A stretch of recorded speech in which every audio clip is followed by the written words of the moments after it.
Hello there, I'm glad to be with you again with my Neuro Management video presentation.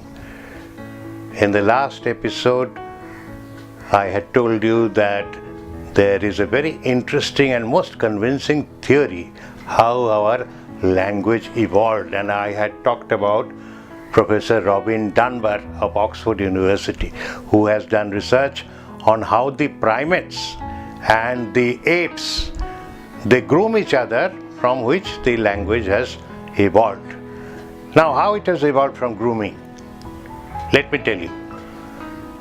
Imagine a caregiver has pinched by mistake the skin, the fur of the care receiver, and the care receiver has an expression non-verbal with gesture as well as vocal tone, which in language, if you say, "Oh, it hurts."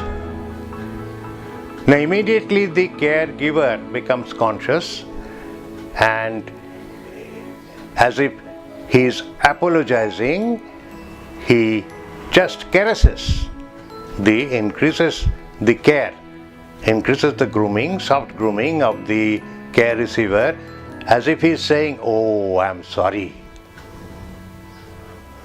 So languages evolved from bodily expressions. This is very interesting, and this is my own empirical research. Now, when you say in our communication, when human communication is non-verbal, which is body language, postures, gestures, as well as voice, vocal intonation, voice modulation, and verbal, which is language. When I say take, you extend your hand. And then when you say give, I do like this. So I'm expressing in language as well as body language. This is the human form of communication. Now, when I say throw, I'm showing this, right? When I say kick, I do like this. When I say chew, I show you masticulation,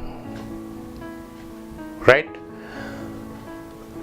So if you examine, if you go deeply into our form of communication, it is verbal as well as non-verbal. Now, how human language in any dialect, in any form, whether it's the European languages or Indian languages or Japanese, Chinese languages, it has evolved in the same form following the hierarchy of the brain.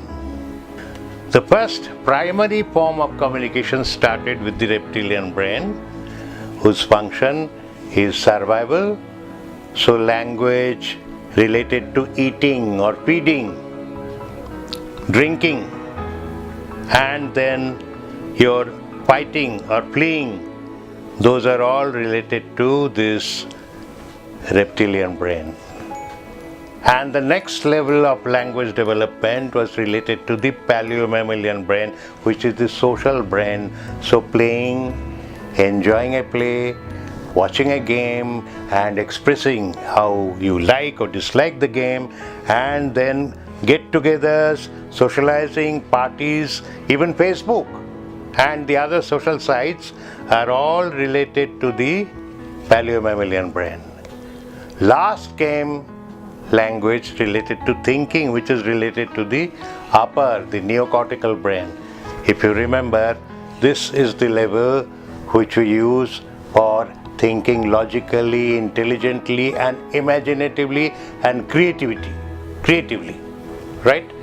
So, thinking, decision making, problem solving, creativity, innovation related language forms came last. So you can watch people talking, expressing themselves, and you can relate to which part of that person is active, whether it is the reptilian brain or the paleo-mammalian brain or the neo-mammalian brain. Please do this exercise before I come back to you again in the next episode. Thank you very much. We'll meet you again.